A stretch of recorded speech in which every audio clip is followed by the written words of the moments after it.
Hi! Today, mag-unbox po tayo ng Amazfit Bip 6 Smartwatch. Tada!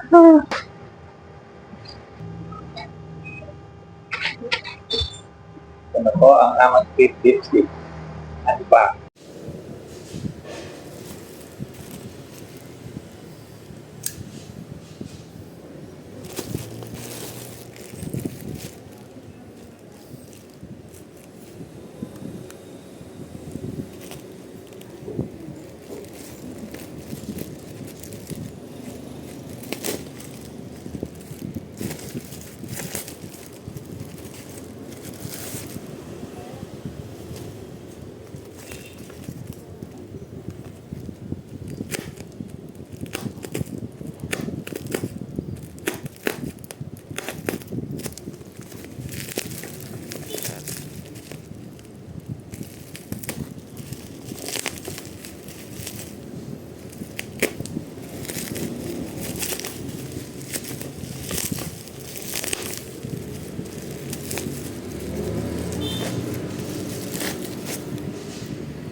Ito na po ang smartwatch. Unbox na po natin.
Ito na po ang pinaka smartwatch.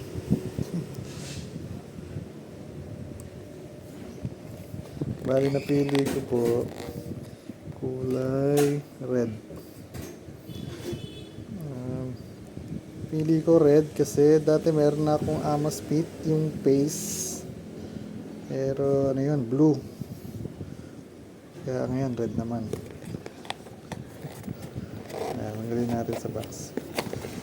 Kaya lang, tanggalin muna natin yung kasama ng box, ay yung laman ng box. At itong item,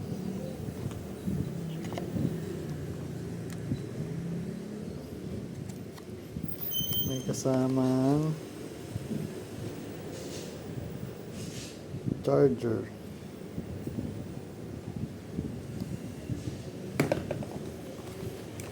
At kasama rin ito, manual.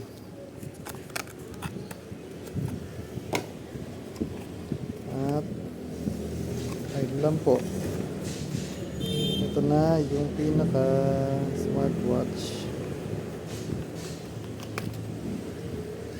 Buksan na natin.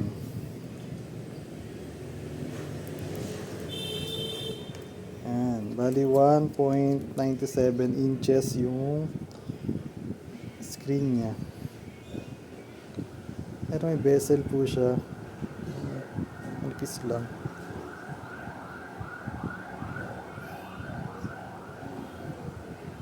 Open po natin.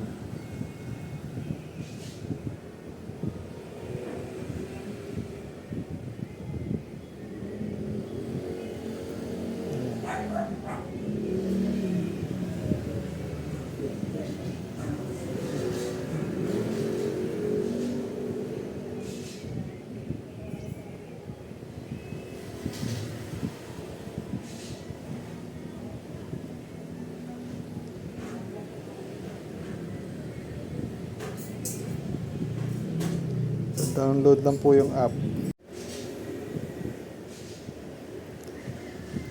Bali, eto na yung watch.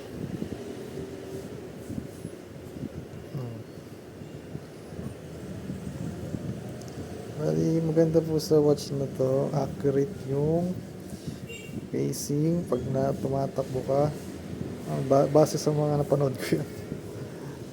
Accurate yung steps, sleep monitor, GPS, at meron ding water resistant 5 ATM. Ang ibig sabihin ng 5 ATM, 50 meters underwater. Yung pressure lang yun kaya niya, pero hindi actually na 50 meters underwater magagamit mo to. Ito, maganda naman siya. Hindi lang ganun kuha yung kulay sa cellphone, sa camera ng phone ko.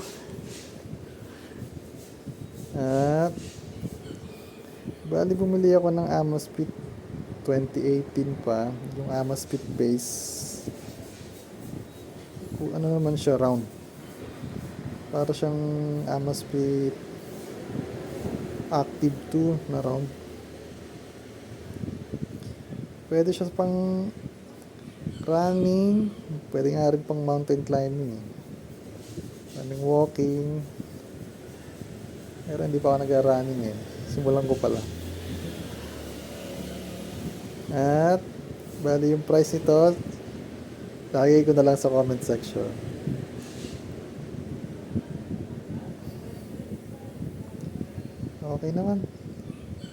Okay naman po, maganda naman. Satisfied customer.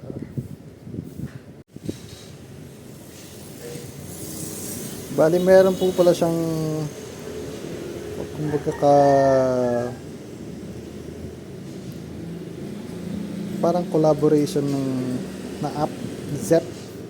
Dati sa Strava lang ako